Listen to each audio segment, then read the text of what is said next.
آخر میں یہ میں خاص طور پہ ایک کتاب کا جو ہے نا وہ پرنٹ لے کر آیا ہوں.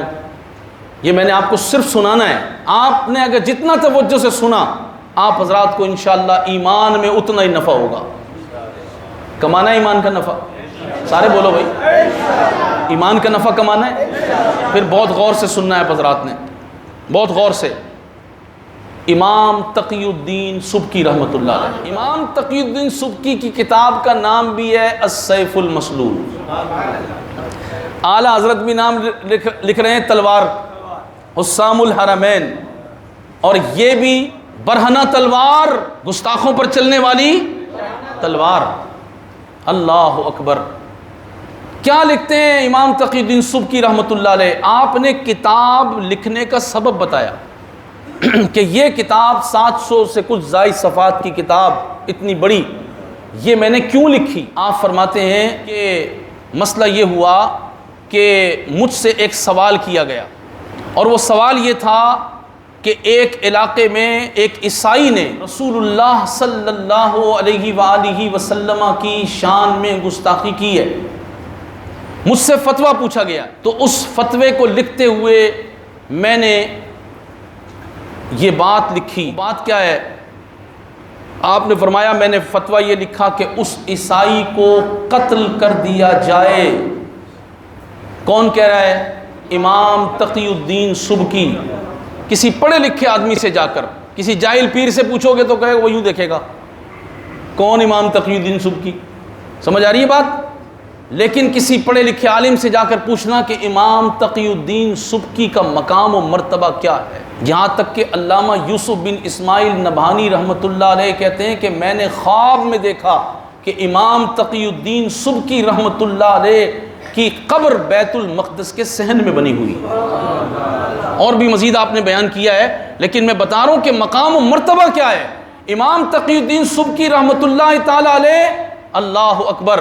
آپ کہتے ہیں میں نے فتویٰ دیا کہ اس گستاخ عیسائی کو قتل کر دو جیسے رسول اللہ نے کعب بن اشرف یہودی کو قتل کرنے کے لیے صحابہ کو بھیجا. اس کے بعد آپ کیا لکھتے ہیں؟ آپ نے فرمایا کہ میں نے یہ فتویٰ دیا اس لیے کہ اسی میں حضور کی عزت ہے اور اسی میں حضور کے دل کا سکون ہے. آپ بات کو سمجھے کتنا ہو؟ آپ فرماتے ہیں کہ میں نے گستاخ رسول کے قتل کا فتویٰ دیا, کیوں کہ اسی میں رسول اللہ کی عزت ہے اور اسی میں رسول اللہ کے دل کا سکون ہے. حضور کے دل کا سکون اسی میں, حضور کے دل کا سکون اسی میں ہے, حضور کے دل کا سکون اسی میں ہے کہ گستاخ رسول کو. پھر آگے کیا کہتے ہیں؟ کہتے ہیں اس کتے کے بھونکنے سے جو رسول اللہ کو تکلیف ہوئی. جو گستاخی کرتا ہے وہ رسول اللہ کو تکلیف پہنچاتا ہے نا. آپ کہتے ہیں اس کتے کے بھونکنے سے جو رسول اللہ صلی اللہ علیہ وآلہ وسلم کو تکلیف ہوئی, اس کتے کا یہ علاج ہے کہ اس کو قتل کر دیا جائے. اللہ اکبر. عیسائی نے حضور کے خلاف بات کی. پھر آپ نے کیا فرمایا؟ آپ نے فرمایا حضور کی شان کا عالم یہی ہے کہ کتے کے بھونکنے سے پہلے اس کی گردن اڑا دی جائے. وہ کیوں رسول اللہ کے بارے میں بک بک کر رہا ہے؟ اس کے بعد آگے کیا فرماتے ہیں؟ وہ بات بڑی عجب ہے, غور سے سنیں. امام تقی الدین سبکی رحمۃ اللہ تعالی علیہ کیا فرماتے ہیں؟ آپ فرماتے ہیں گستاخ رسول کی توبہ کبھی بھی قبول نہیں ہے. سارے بولو, گستاخ رسول کی توبہ کبھی بھی قبول نہیں ہے. وہ یہ کہے کہ جی گستاخ رسول کی توبہ قبول ہے, امام تقی الدین سبکی رحمۃ اللہ تعالی علیہ سے بڑا وہ عالم نہیں ہے. پھر آپ نے کیا فرمایا؟ آپ نے فرمایا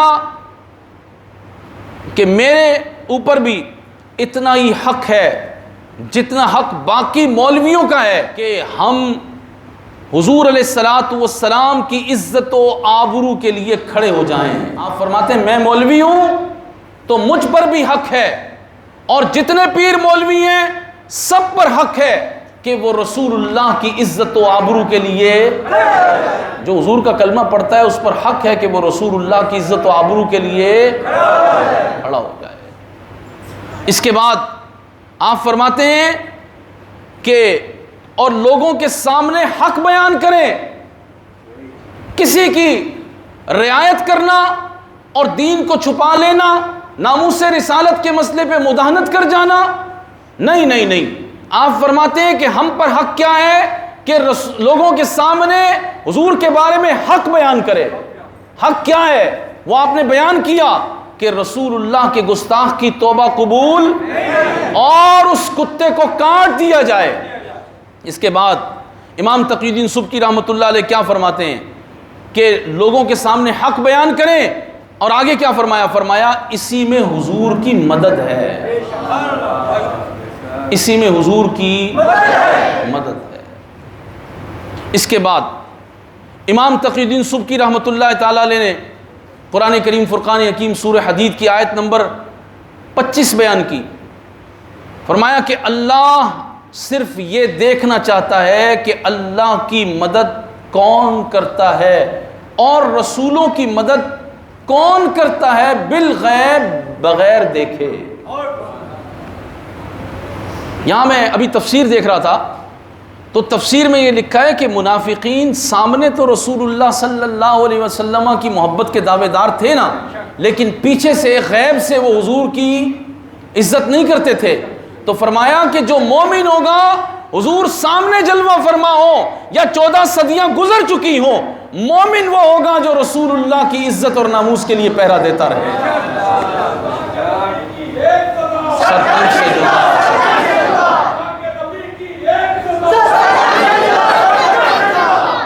تو اللہ اور اس کے رسول کے دشمنوں کے خلاف کھڑے ہونے کا حکم اللہ نے فرمایا۔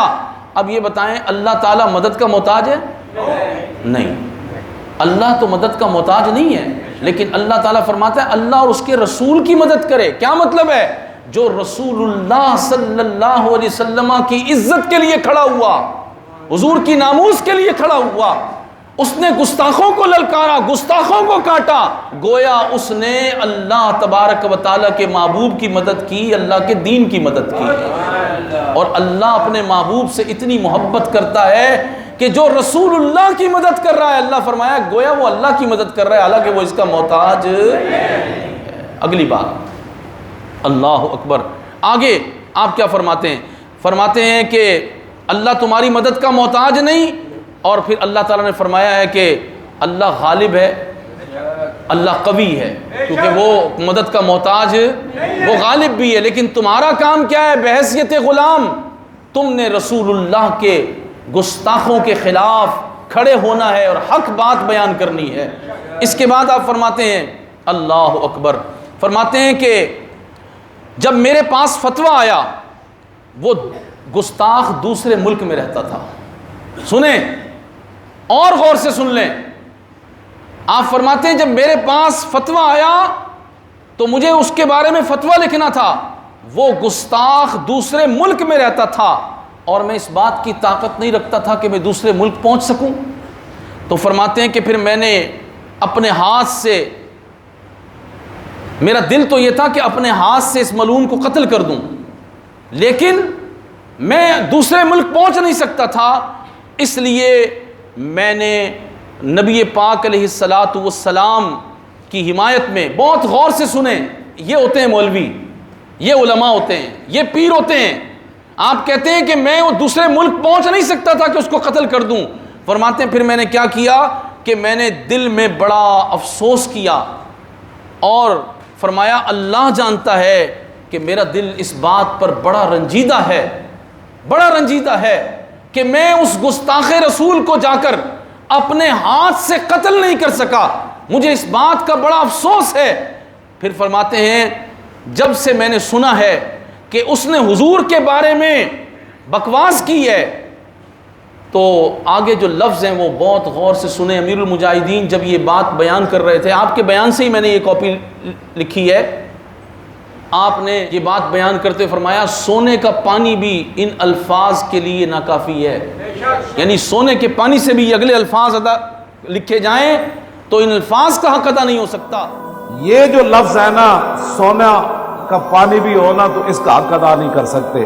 فرمایا وَلَٰكِن لَا يَكْفِي الْإِنْكَارُ بِالْقَلْبِ هَٰؤْنَا، فرمایا حضور کا مقام ایسا ہے کہ جب یہاں کوئی بات کر دے تو پھر دل پریشان ہونے سے بارگاہ رسالت میں یہ بات کافی نہیں ہوتی.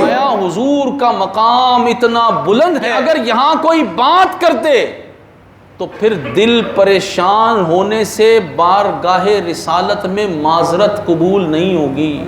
ہم یہ کہیں کہ ہمارا دل بڑا پریشان ہے، ہندوستان میں نوپو شرما نے بک بک کی، اس کی حمایت میں وہ گستاخ درزی آ گیا یا اور لوگ آ گئے، وہ گیرٹ ولڈر بکواس کرتا ہے ہمارا دل بڑا پریشان ہے. اللہ اکبر. فرانس کے صدر نے گستاخی کی، ہمارا دل بڑا پریشان ہوا تھا. ڈنمارکیوں نے گستاخی کی، ہمارا دل بڑا پریشان ہوا تھا. امام تقی الدین سبکی کے یہ الفاظ کتنے عظیم ہیں. آپ فرماتے ہیں بارگاہ رسالت کا مقام یہ ہے، حضور علیہ الصلوۃ والسلام کی شان رفعت یہ ہے کہ یہ کہنے سے حضور کی بارگاہ میں معذرت کافی نہیں، بلکہ ہاتھ سے یا زبان سے یا قلم سے جب تک اس کا رد نہ کریں. پھر آگے کیا فرماتے ہیں؟ فرمایا جو میرے پاس ہے کہ ہاتھ تو میرا وہاں تک نہیں پہنچا، اللہ نے جو مجھے قلم دیا ہے میں نے اس سے حضور کی عزت پر یہ اتنی موٹی کتاب لکھ دی. پھر اس کے بعد کیا فرماتے ہیں سنیں.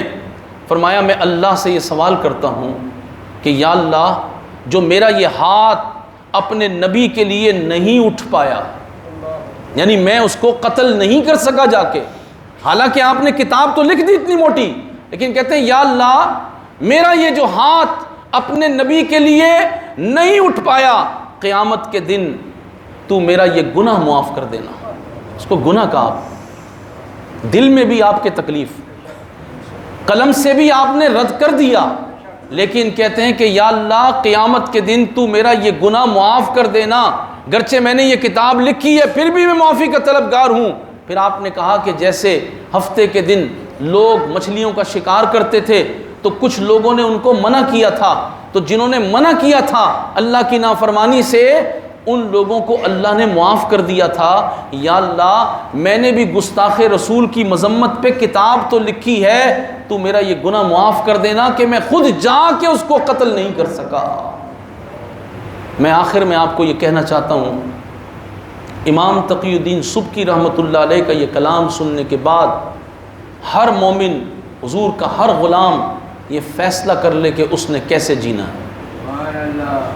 امام تقی الدین سبکی کی فکر پہ جینا ہے، امام احمد رضا کی فکر پہ جینا ہے، یا پھر وہ لبرلز، وہ لوگ جو رسول اللہ کے گستاخوں کے بارے میں نرم نرم باتیں کریں اور رسول اللہ کے گستاخ کو قتل کرنے پر وہ ٹس سے مس نہ ہو،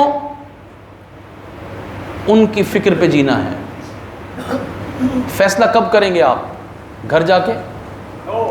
کل؟ پرسوں؟